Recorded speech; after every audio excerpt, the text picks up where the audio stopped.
Hello everyone, welcome back to the A&J Podcast.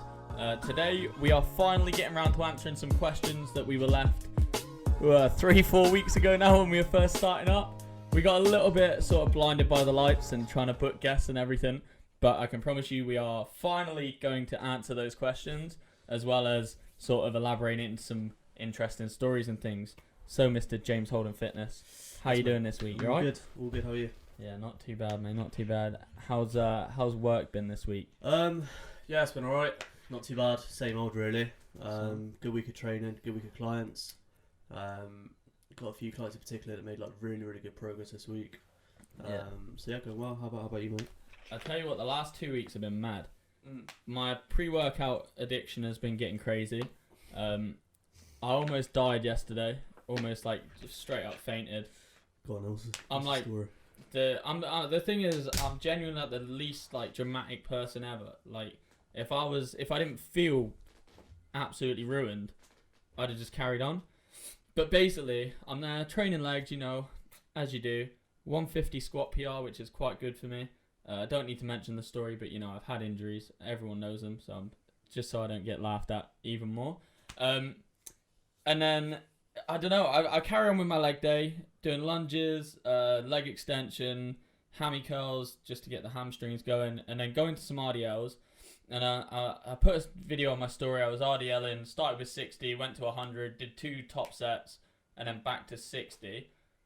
At some point in that second set of 100 kilo RDLs, I don't know, it was a combination of too much caffeine, because I took 2 scoops of pre-workout and downed a can of Monster, which is, if you follow me on Instagram, that's a regular, because I ain't scared of no heart attack. And then the gym was boiling, so I had to go and open the back door. Our gym's so hot. Like, by the way, our gym is so hot. It gets so hot, yeah. It's so hot. It just gets ridiculous, and it's like hot and it gets like proper like sweaty when there's people in there. And like it's just horrible. Like you walk into the place and it's just instantly muggy. I don't know. It's normally when you walk into the gym, like the actual reception, the changing room. Yeah, when you get into the actual gym, basically, it's just muggy. It's like half of the aircon works. So the minute you go towards like the weight area, it gets increasingly dense. Yeah. So anyway, I was over by like the window where the pool is. If you go to the gym, our gym, you know where that is. And mate, it was so hot, and I was doing the RDLs, and then all of a sudden, I think it was like tiredness, pre-workout, like caffeine. I'd been working all morning, and just also grueling leg session. Like when I was doing the 150 squat, I was seeing stars by the time I was putting it back on the rack. Like, bear in mind, I didn't squat heavy before lockdown. Lockdown. So I only started trying to squat heavy again in lockdown, and since then I've increased my squat by about 50 odd kilo. So the strength was probably there. It just needed to be woken up. Yeah. So 150 is like a squat PR outright for me, even going back to when I used to train like squats, deadlifts, all that heavy back when I was like 19.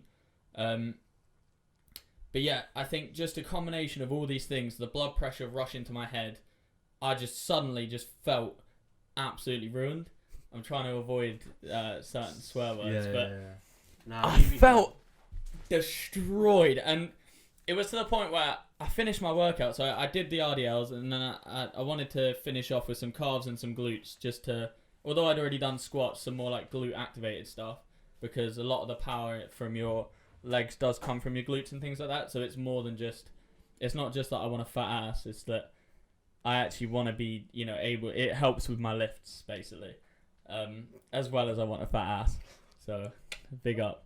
No, I'm joking. And then so I've suddenly just felt like I was gonna die. So I go open the back door and I'm stood out the back and I'm leaning over the little guardrail, and I don't know whether I'm gonna throw up or pass out. And I was just like fighting it. And like I said, I'm so like, I'm the least dramatic person ever. So I was just sort of genuinely felt like I was about to die. And yet I didn't want to tell anyone or do anything. I just sort of wanted to stand out there and hope no one noticed. You liked it, innit? That's what legs does. And then as soon as I finished I did 4 sets of hip thrusts on the hip thrust machine. Yeah. And then 4 sets of calf raises, just like nice long pause reps. And then as soon as I left, I sat out in reception, which I normally do anyway, to drink my protein shake. And I just started to feel like really cold. And like not only sick, but just like freezing cold. And bear in mind, it was sunny as anything. Like it was like it was today, like hot. And I just remember like all of a sudden getting freezing. I went and put my jumper on. Like, but every time I stood up, I'm getting like a flush of like ooh, like wooziness. And then after about 20 minutes of being sat down, I stand up and I'm like, oh, like I don't know. I think I started to feel a bit better being stood up. So I just started doing like laps around reception. Like literally just pacing up and down reception, trying not to die. And I was there like, I was just like giving myself all these like weird affirmations, like, oh, you got this. You're not gonna die. This ain't it, bro. I genuinely thought I was gonna die. So I'm there like giving myself all these weird little affirmations. Like, yeah, I'm like, bro, this ain't it. You ain't dying today, bro. Don't let the pre-workout take you out of this. You know, you're good. You're good, bro. And I'm walking around just. I must have done 10,000 steps just spending an hour lapping around this bloody route. Okay. And in the end, we survived. We drove home. And when I say the minute I got home, I went upstairs. I flat out fell asleep for about an hour. Just like, I literally, I put some chicken in the oven to eat, obviously. And then went upstairs. Didn't mean to fall asleep or anything. Just like flat out just fell asleep for about an hour or hour and a half. But you normally have 2 scoops of Monster anyway, don't you? Normally. Nah, so. That's not normal. Normal is 1 scoop and chug a Monster. 2 is if it's like I'm doing something big today. Yeah. I knew I wanted that 150, so I knew I was doing something big. But my lift total in pounds is now 992. So I'm a 4 kilogram PR on either bench, dead, or squat away from the 1,000 lift total club, which is a rare club. Prestigious club, that. Which is one that I aimed to get into when I was like 19, 20, and then I injured myself quite badly. So eventually we're going to get there. We'll get there, brother. Eventually we'll get there. So that was sort of my week. But other than that, the last 2 weeks have been mad in the like training wise. I have hit, I want to say 5 or 6 like different PRs now. Not just I hit a deadlift PR, a 20 kilo deadlift PR as well. Mm. And it's not like I'm weighing heavier.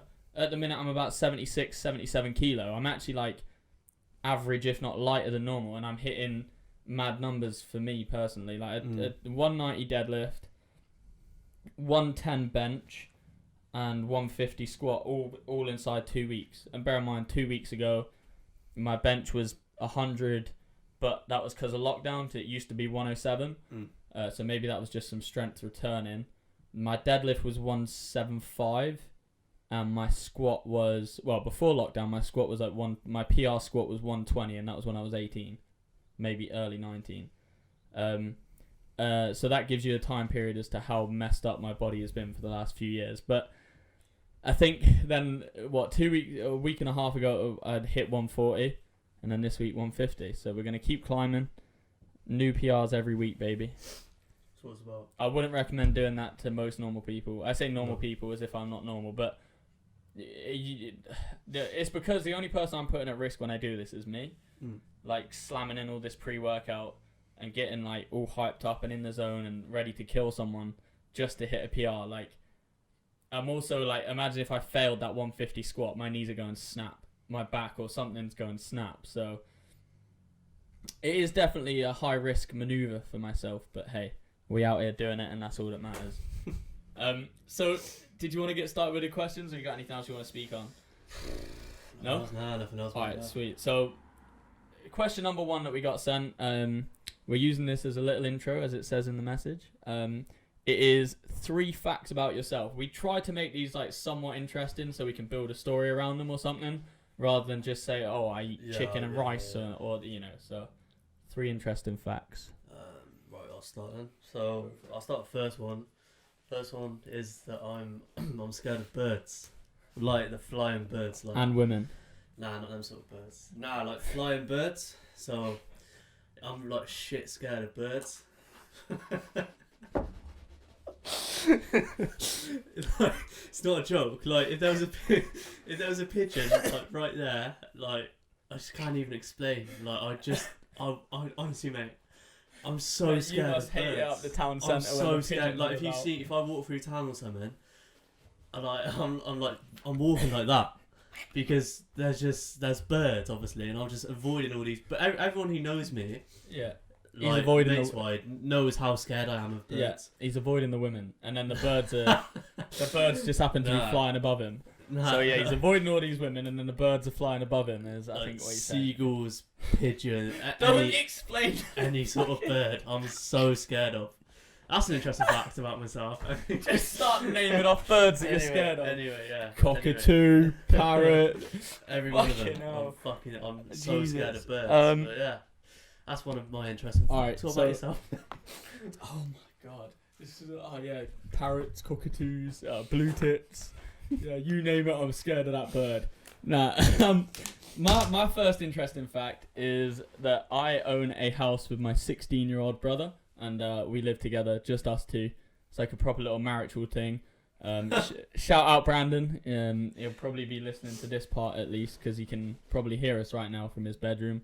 But yeah, so due to circumstances in life, that is how we're rocking out here. But that allows us to have a beautiful studio in the house. It allows us to have 2 PCs that we play together in the same room. It allowed us to train over lockdown. Yeah, train over lockdown, have a gym in the house. Like we live in a proper frat house now that I think about it. We got football goals in the garden, basketball hoop in the garden. We are proper little gym in the living room. Gym in the living room. Proper frat boy shit, baby. So yeah, that's fact number 1 for me. What about number 2? You can't beat the birds. It is not beating the birds. Number 2 is probably... So, a lot of people may know I play tennis, or I used to play tennis. Next Andy Murray, baby. I played at Wimbledon. So, I was 15 or 16 when I played at Wimbledon. I'm sure everyone knows what Wimbledon is. But yeah, no, so I played at a pretty high level, so I did like ITFs, which is like international tournaments and whatnot. Yeah. And then I got offered quite a few scholarships to go out to America to play tennis at uni out there, and then turn them all down. Just because because you didn't have any GCSEs. And I was scared of birds. I'm joking. I got quite a few GCSEs to be fair. Flex it. I'm joking. But no, so that's pretty sick to be fair. That is pretty sick to be fair. Yeah, no. So I turned them down just purely because I just didn't really see.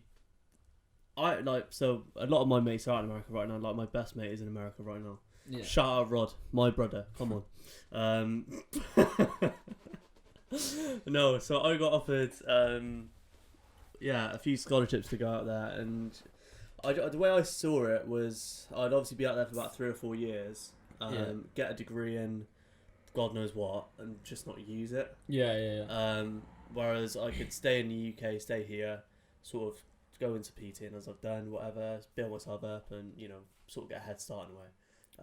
So yeah, that's another interesting fact, I guess. What about you, mate? I'm just gonna, because you left this out. He was actually sponsored. Oh yeah, by Head. By Head. So my man was a sponsored tennis athlete at the age of when did you get sponsored? 15, 16 or that's pretty mad to be fair. Yeah. That's a cool story. So speaking of when you were 15, 16, this leads on to my next one nicely. Beautiful.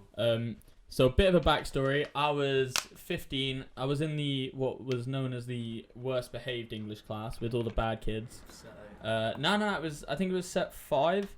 Bear in mind that I've always had trouble with like writing, but I would just not to flex on everyone. I was probably one of the top in the class. So you should be mate in set 5. Yeah. Well, no. Bear in mind we had I think 8 or 9 sets, so we had a lot of sets. Oh, did you? Yeah. So we genuinely had 8 sets. Oh, right. And I was at and bear in mind the difference between like set 3 to 5 is not a lot. It's like literally a couple mark. The set between 6 to 8 is so like the top of set 5 would be the equivalent to like the bottom of set 3 potentially. Or but then the average score of the set 3 person would be higher than the average of the, if that makes sense. So just that's how our English set was. Anyway, so we got promised that if we all did well in our English test, we all got a C or above, we get a tour around Gloucester Rugby Stadium. We were in the class with a lot of rugby fans, a lot of rugby players for the school, not like professional at that point, obviously. And yeah, so we ended up all getting C's, and we were on this tour around Gloucester Rugby Club. One random day we got out of school. It was pretty sick. And as we're touring around, the only player that was in the stadium was Mike Tindall, big 6'6" man. Seemed like a pretty sound fella. Yeah, absolute monster. At the time, I was maybe 5 foot nothing, probably the same weight as I am now, but fat instead of like, well, now I wouldn't even say I'm muscular, but you know, athletic. Whereas back then I was like 5 foot nothing, same weight but fat. And we're walking down the thing, and Mike's on like a media day, so he comes walking down the tunnel, and I can see like the whole class. We're all lined up in this tunnel.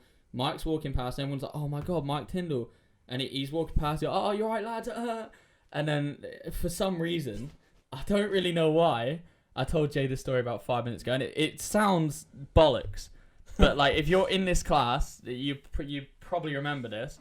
I turned around and said, I think I was trying to, you know, it's one of those things where I was trying to say it quietly, so only like two of my mates around me would hear. Yeah. So anyway, I think I was trying to say it quietly, so just like my mate James, who I was stood with, weirdly enough, different James, and then someone else that was in my class that I was friends with would hear it, and I just stand there and I go, yeah, keep laughing, I'm going to knock you out, mate. And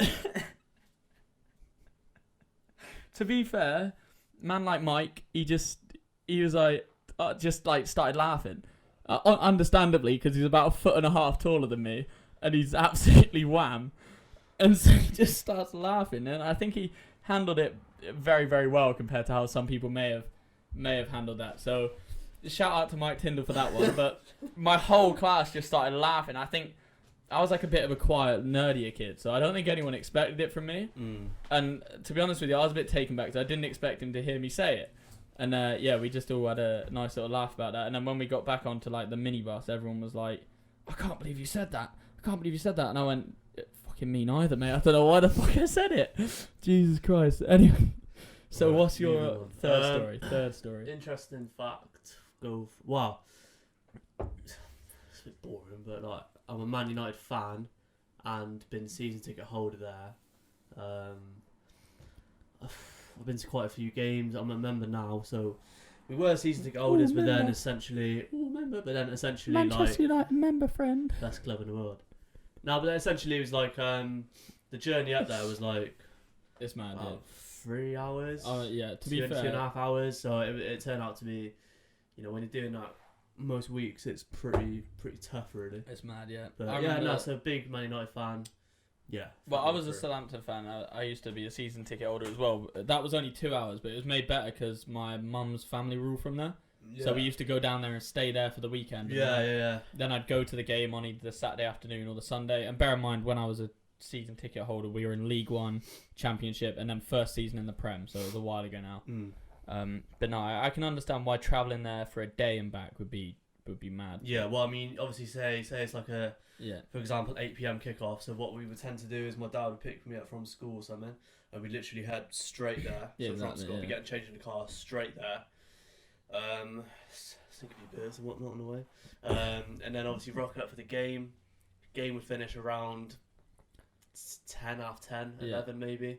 And then of course like getting back, and then I'd get home about 1, 2 o'clock, and then school the next day. So, luckily all the Southampton games were like weekend games because we've never been in any never been in any major tournaments. Well, the last cup we won was the St Johnston Trophy in I think 2011. Big one, so that's 10 years ago now. But anyway, still love the Saints. All right, last one is me and my friend Josh once accidentally walked to Stroud, which it's not ridiculously far. The thing is, so we live in Gloucester. Stroud is over a big hill. It's like on top of it. It's basically like on the other side of a big hill from Gloucester. It's not particularly far, like 7 to 10 mile or so. But the fun part about this story is on a Sunday, me and my friend, we'd go skiing because they did like you pay £20 as long as you were like a member there. You pay like £20-25. You get ski hire, everything, but you could be there from I think 9 a.m. until 2 p.m. So we were skiing until 2 p.m. We come out the ski place, which is on the far side of Gloucester, and we're like, oh, I wonder what's over like in this direction. And so we just start walking. Sober. Yeah. So we were like 16, 15, 16. It was when I first started working as a chef because I only had Sundays off, and that was the day we would do go skiing together and whatever. Anyway, and we just started walking, and then we came across like the new service station when they were building that. Yeah. That's how long ago it was. Like that was just opened. And then we decided to keep walking, and we came up to a little village, and then a bus drives past in this little village, and we think nothing of it. We're like, well, we'll keep walking until like we get to a bus stop where the bus is due. Does that make sense? Because there's no point in sitting here and waiting for half an hour. We might as well keep our little trek going. Keep walking, and we're following this road. And my mum worked in Stroud at the time. Bear in mind this was a Sunday, so she wasn't working. And I was like, I'm starting to recognise these roads now. And bear in mind we spent most of the time walking through like farmers' fields, cow fields, whatever. Just walking across this massive hill through weird villages we'd never knew existed and stuff. And we just kept walking, kept seeing like little things, like almost like little monuments. And we were like, oh yeah, I recognise that. Or, oh, this is cool. So we just kept walking, got to like a park at the edge of Stroud and just walked through it. Next thing I know, we're in the middle of the Stroud and we're like, oh, we'll just get a bus from Stroud now. We're basically here. So it was another half an hour walking. Anyway, get to the bus stop and we forgot that it was a Sunday. Oh. The bus times from Stroud to Gloucester stop at about 5 p.m. And I think this was about it was about 6:15. So the bus that we saw going through this little village was the last bus to Gloucester. And we walked past it because we didn't see another bus the whole walk. We just assumed like, the Stroud buses aren't very frequent, so we just thought, it's like just every hour or something. Yeah. An hour later, we arrived. We spent like 3-4 hours walking. We arrive in Stroud. We did stop like fairly often, to be fair. So, we arrive in Stroud to realise that that's the last bus. So we go into McDonald's and we're like, let's have a Mackey's, Go into McDonald's and I'm like, oh, how are we gonna get home? We can't walk it. Like, it's too far at this time of night because it's coming up to 7. So at the time, I ring my mum and I go, oh, Mum, can you pick us up from McDonald's? And she goes, yeah, which McDonald's are you at? And I go, the one in Stroud. me and Josh just start pissing ourselves. And she just goes, what? The one in Stroud? Yeah, the one in Stroud. And I don't think she saw the funny side of it. She was like, what the f*** are you doing in Stroud? Yeah. And I was like, oh, well, we walked here. And then we didn't realise it was the last bus. So my mum, bless her, had to come all the way out her way to come to Stroud on her day off. And it's just down the road from where she worked to pick me and my mate up because we stupidly walked to Stroud and then drove us back home at about 7 o'clock at night. So that was quite hilarious, to be honest with you. Good story. It is a banger of a story. So, I mean, we've literally got a minute until the half-hour timer's up, so we'll take this chance to reset cameras, and then you won't notice the difference again, but we'll be right back. And we're back. So that was quite a lot of rambling there for the intro and first question, but to be fair, it was three stories each, more so than facts. So next up, we'll go into some more of the questions we can give a bit more of a direct answer to, I think. So the first one being, things you wish someone had told you before becoming a personal trainer. To be honest with you, I think you had a slightly better preparation because you worked in the gym before being a trainer. So possibly. You did see a little bit, and then we used to speak about what I did and stuff when I was there. I wasn't as blind as you were, I guess. Whereas I came from working in accounts to working in the PT. Yeah. And I'd never I knew PTs, but no offense to these PTs, I don't think they worked as hard as the DW ones, and I don't think the client pool was maybe there in their gyms as much. Yeah, I know what you're on about. I went to the Keys gym, and I don't think the market for PT there was as big, and I don't think their system to book people into PT was as efficient. It's not. They didn't get introductory sessions really and things like that. Like the minute you join with DW, you would get a system. two free sessions, and we had a sales team that would book, so you were always constant flow. Used to be. Yeah, back in the good old days.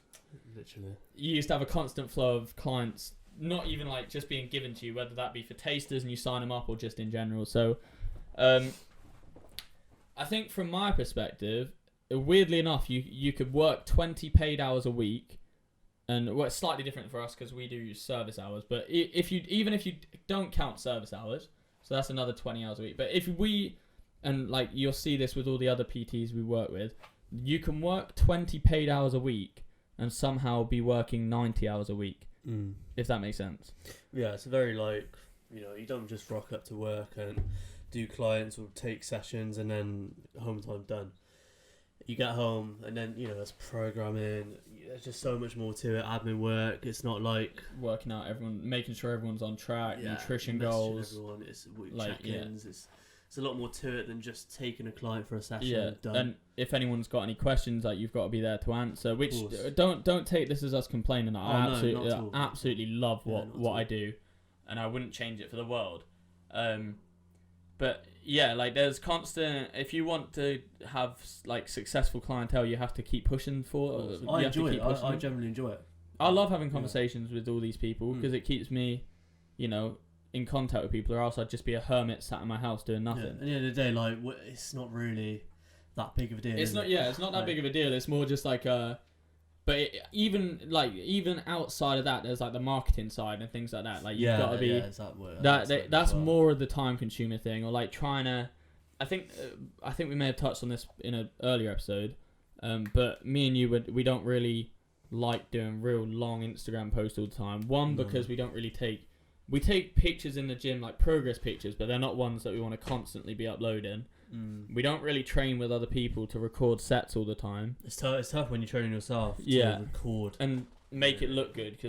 Yeah, because just recording from like a down angle a lot of the time can be a little bit like samey, and you don't get the real feel for what it's like. And then just the long form Instagram post, I personally read the first maybe paragraph, if that, or the opening line, and then be done with it. So I know that most people aren't reading the whole thing, so I just kind of feel like I shouldn't bother. I'd rather create something like the podcast, or I've just started doing like a little mini series where I'm doing sort of tip videos, both on my Instagram, like IGTV, and I'm uploading them to YouTube for if anyone wanted to just listen to them in the background kind of deal. So yeah, like I'd rather make videos and do stuff that expresses my creativeness than I would sit there and post a picture with a long caption. Yeah. I think I love editing and things like that. I wouldn't say I'm good at it yet.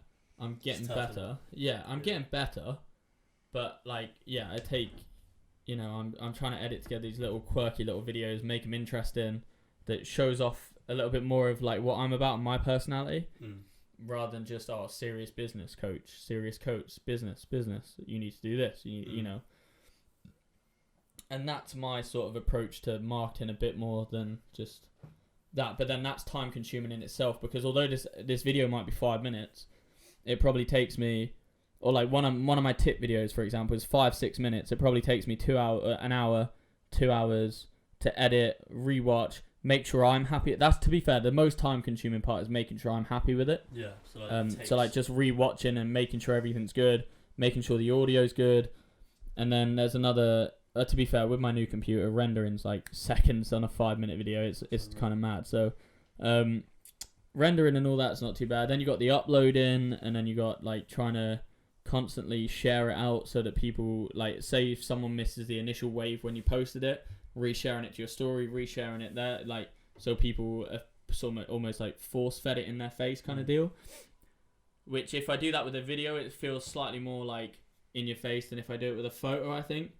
And yeah, hopefully I'm working on some proper sick little workout edits soon, more so than just low down angles, like proper like Gymshark trailer type shit. Yeah, I think definitely for me, one thing that I need to improve on is Instagram and my sort of like page and whatnot, because it's massive. It's massive, and then also it's as you say, it's very time consuming, and trying to get the right content to put out. Yeah, something you're happy with. Something you're happy with, something that will do well and benefit your page.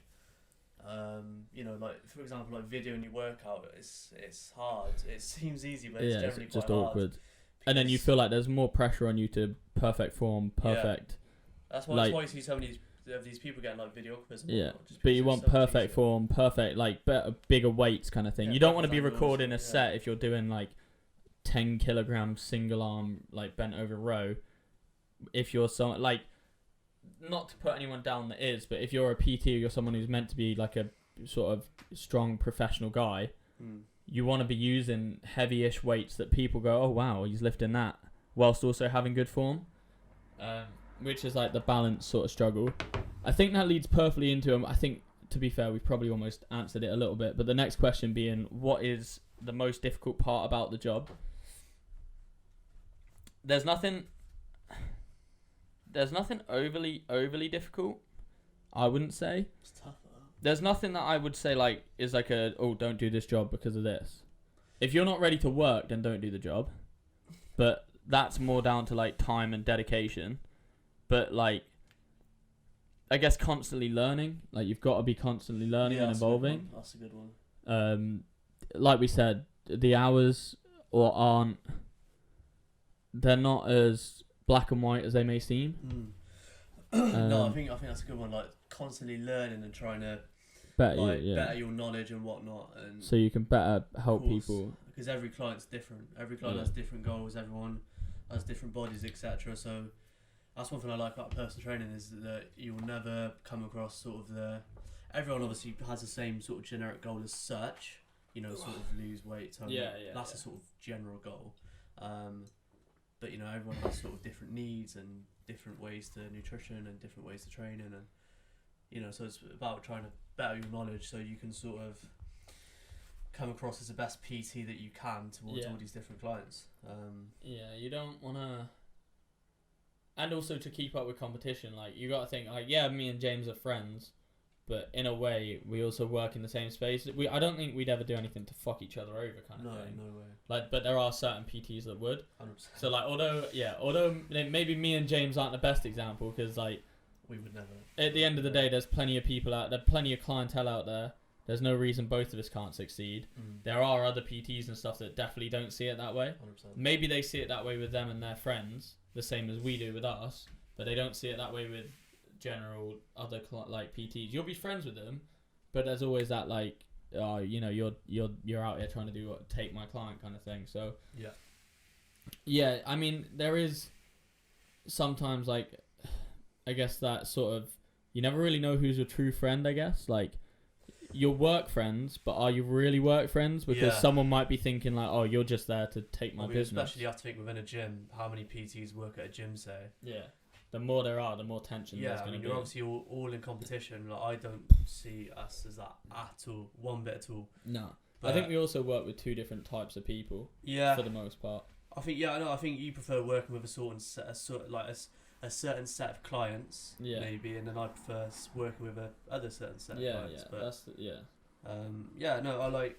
I mean, my way of looking at it is, there's no reason why everyone can't succeed in everything. Like, and it's like, I've got my friend who's going to help me by recording my sort of getting the shots for my video edits of workouts that I want to do. I'll edit them because I want to learn how to edit better.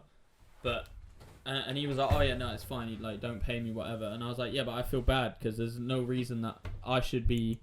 You're not editing them or whatever, but you're still taking your time to record these things, even if we're working out together. Like, I'll pay your gym membership or something, because there's no reason you shouldn't gain something out of helping me, because this is going to help me and my business and my outreach and, you know, everything. So there's, to me, there's no reason in this world why everyone can't succeed for the most part. There are limits to that, but like, unless you're trying to, in the space that we're in, there's no reason why everyone can't succeed to an extent. If you start to get into like very niche businesses, then maybe that's where the cutoff is. But as it is, like, I just don't really particularly see anyone as direct competition, as it were, just because, like I said, there's just plenty of people out there. There's no need to be so uptight and everything. I'd rather just get on with everyone and then try to build a business and build a healthy, like we did in the last episode. Well, it won't be the last episode now, but the episode that just posted, episode 4, the one before Josh, which Josh comes out this Wednesday. So just to give you a time period of when we're recording. There's no reason why. Like, I'd rather have that healthy environment where I'm friendly with with everyone, then I would have this like toxic, you're taking my, you're here to take my business kind of environment. So yeah, I think there's nothing particularly hard about the job. It's more like a combination of things adding up, I would say. Yeah, I agree with that. So next up is more to do with like the nutrition side of things, and it's the specific question is balancing food groups and how to ensure you're eating the right amounts of carbs, fats, proteins per day. Interested to know. Yeah, I mean, again, it's quite a hard question to answer because you need to know what that person's goal is, what their sort of, Their weight, calorie maintenance is, what their weight is, if they're trying to bulk, if they're trying to cut. So then you can sort of recommend maybe a certain amount of carbs, fats, protein, macros when it comes to that. To start with, you need to know their weight, height, age. Yeah, and what their goals are. And their goals, yeah. Personally. Just to be able to like give anyone an idea. But then, say you know all of that, where do you go from there? So say, just do it for yourself real quick. What? So you know roughly your maintenance calories, you know your goal. How would you then work out what you're eating? I've got a coach. True. So it's like for me, I've got a coach. So I guess it's more for you maybe in a way. Because for example, I can tell you right now my protein, fats and carbs on a training day, on a rest day, for example. Yeah. So, I'm quite lucky that I've just got a set meal plan. For me, that's what works best for me. I've just got a set meal plan to the gram. I just follow that, and that's what works for me. Whereas some people, they may not like eating the same foods day in day out, which I can totally understand because not a lot of people don't. Yeah. I can totally understand that. But it's whatever works best for you, really. Also, one thing I would say is, like, depending on what your goals are, macros aren't that important, really. Like, there's a whole. It depends more, sort of what your more goals calories. are. Yeah. More about calorie control. And eating the right to sort start of foods. with. Yeah, I would always start someone off with calorie control before ever. Like, the way that I would work with someone is stages. So start with one easy job, add to it, add to it, add to it, add to it until they're doing everything you want them to. So like, it could be weekly, it could be every couple of days. So it'll start with, here's your calorie goal, go and start tracking and get good at tracking.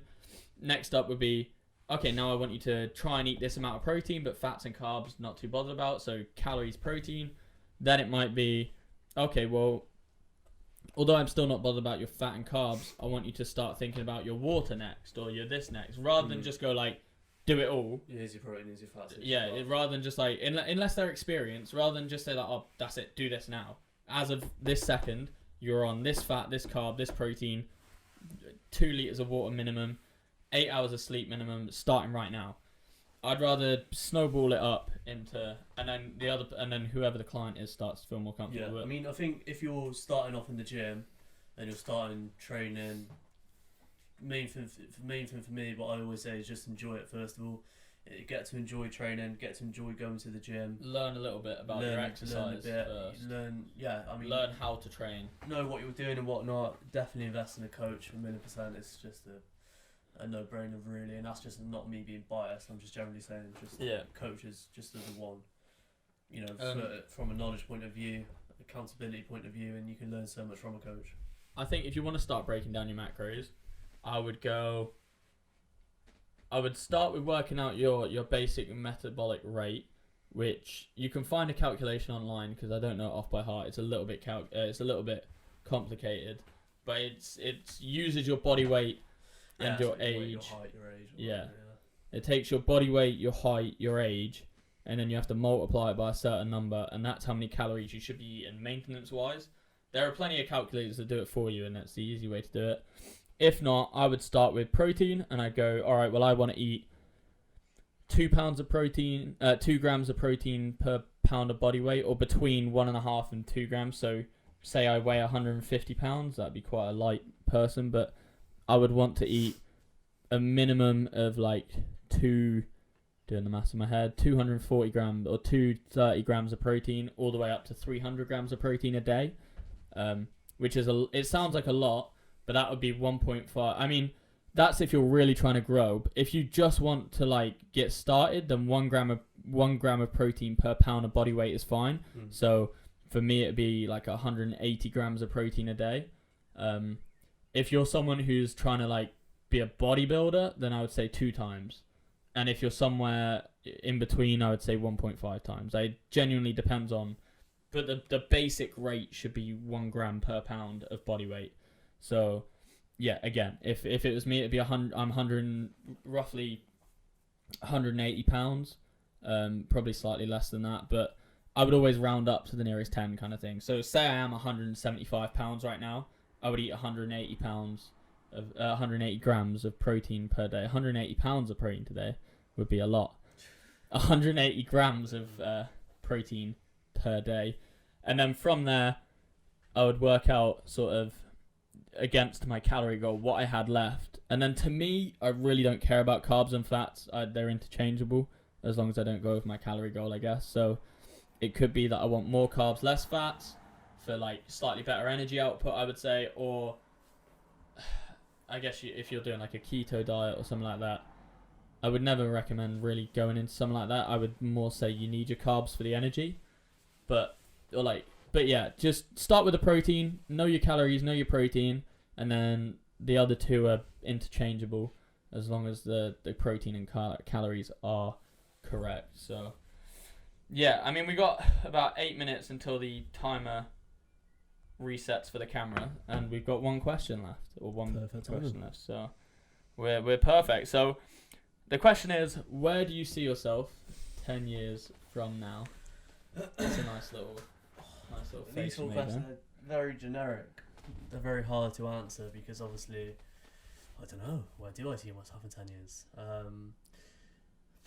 I'd like to say still obviously fit and healthy. Yeah. Like that's the main thing for me. Still fit and healthy, still alive, still happy. At the minute I'm battling for a heart attack, so hopefully we survive the heart attack. But no, as long as I'm still happy, still alive, still training. Obviously, I want to be still training. 10 years, I would like to. What about business goals? Any business goals? Any work goals, business goals, even just overall monetary goals, like anything to do with making you money, I guess, or where you would like to be. Online coaching, maybe. House, kids. What are you saying? Fuck that. No, either. Or 20. 20. Maybe. It obviously depends, innit? 30. It depends, yeah, maybe. 30 years old, maybe house and kids and whatnot, but I don't think about that at all. Like, I'll take day by day, mate. That don't cross my mind, really. Nah, see, I got plans out here. Yeah, obviously, it's good to plan, but I'm not. I'm very much for my. Go on, now, what's your 5 years, 10 years. 10-year goal then? 10-year goal. So number 1, I want to be a millionaire by 30. A lot of people laugh at me when I say that. The thing is, yeah, this is what I say. If the goal isn't big enough, if the goal doesn't scare you, then it's not big enough. Yeah. Well, so a millionaire by 30 is the goal. Just for the record, when I say that, I think people laugh because they think I mean £1 million in my bank account. I mean £1 million net worth. So yeah, like house and so for example, my net worth already would be 450,000 with car, house, everything like that. So I'm technically 22 and halfway there. So when you put it in perspective with properties, and I'm looking to get a rental property and get into sort of that kind of market for the long-term gains. Although at the minute the market's a bit rubbish because of COVID. But yeah, I want to get into the property game, rental properties, and building up my equity, ready to sell properties and flip them like that. So that's sort of my, as well as PT on the side, just purely out of like I love doing it. Like, do you want to be a PT in 10 years time? Here, the thing with being a PT in 10 years time is, yes, I do. I love what I do. I want to train a number of clients for maybe 10, 20 sessions a week or whatever, but it won't be for money at that point. Yeah. It won't be for money at that point, because realistically, PT is good for making money. Like you're on a good rate, everything like that. Online coaching, you have to work slightly harder to gain your clients, I would say, because there's no face-to-face. But you can have the potential to make more money and have a lot more clients. You're charging less per client, but you can take on more clients basically, so you can earn more. But then even then, that's not going to get you to like $1 million just doing that. Like unless you're. Yeah, no, I think you always need some form of side hustles. Yeah, that's what I mean. So I'm talking PT would go from being my main thing to my side hustle. Yeah. Like just passion, side hustle. Want to get into property then, do you? Yeah, just because over the years it's proven to be one of the most profitable things out there. 100%, Like 100%. the value of property is always going up because the demand for housing is getting higher, and 100%. just That's the thing area with to house. build Like, houses. say you buy a house getting less. for 150k, say. Yeah. Within 10 years, that house is going to go up. Well, when this house was bought in 1997-8, it was worth 80,000, and now it's worth up to near 300,000. Yeah, exactly. So like, and that's just in 22 years. So kind of mad. It's one of those things. Whereas not only the rental, I don't think the rental income will be like massive unless you own 10, 15 houses. That's nothing, because you'd be making maybe £100 a month profit off of rental income, and then you also, because you have to cover expenses and the mortgage and things like that. But if you think about it this way, someone else is paying your mortgage. So if someone else is paying your mortgage, that £100 you put to the side for in case there's ever a period where you've got no tenant, and because they're paying your mortgage, your equity is building up in the property, so you own a bigger slice of the property. So say you get a mortgage for 180,000 for a 2-bed terrace house. Someone's paying your mortgage on that. Your mortgage would be about 18 to 30,000, depending. As they're paying your mortgage, the value of the property might go from being 180,000 to 250,000, but you own more of it because your mortgage is still only 180,000. Like no matter what, your mortgage is the same unless you're on. Yeah. So it's not so much the rental income, it's the owning of the property that gives you the big bucks. But yeah, that's sort of where I see myself going. Like I said, I want to be a millionaire by 30, lofty goal, but in order to get there, you have to have a plan with something like that. I also have two, well, I'm thinking of closing one down because it's not that profitable, but one fairly profitable e-commerce website at the minute, and I openly trade stocks and cryptocurrency. I do a bit of day trading where you just look for the rockets that soar up, and then I do a lot more long-term holding on to stuff, waiting for it to go up and just continually buying in every month. And then occasionally I'll look for a stock that I think has the potential to just go nuclear in a few weeks and make a big profit there and then. So a mix of these kind of things and all these side hustles, which is probably why I work 90 hours a week, including working on the house. The house is a bit of a project that I live in at the minute, although I've already done quite a bit. So I think all of these things are why I'm always so tired and why I'm always working so much. But hey, we got goals, we're trying to get there. And that's sort of where I see myself in 10 years. And just comfortable. And then by 50, I want to be semi-retired. So I just want to be able to sell houses and live off of that. And then just vibe out all day, go on holiday, do all the stuff that I haven't done in my younger years for whatever reason.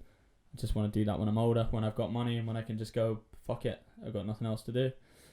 So yeah, that's the goal. Lofty goal, lofty expectations. But if anyone's going to do it, it's going to be me. And I'll tell you that much.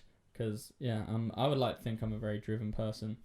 Anyway, so the timer for the camera is going to go off in, literally, I set 26 minutes. So maybe in about 2 minutes. So we got just about enough time to do an outro. And then we'll catch you in the next episode. So thank you very much for watching. Hope you all enjoyed last week's episode, and if you haven't seen it already, check it out. It's with Naba, Mr. Universe, Josh Maley. Sorry, I butchered that when I first said it, and then he said it, and I was like, oh shit. But no, thank you very much to Josh for coming on again. We're still working on a few more guests, hopefully soon. And then other than that, thanks for watching. Make sure you subscribe, or follow us on whatever platform you're on. And then if you're on Spotify or Apple Podcasts, leave us a 5-star review. And because it helps us out a lot, and we appreciate you all as always. And then we'll see you next week hopefully. Bye bye.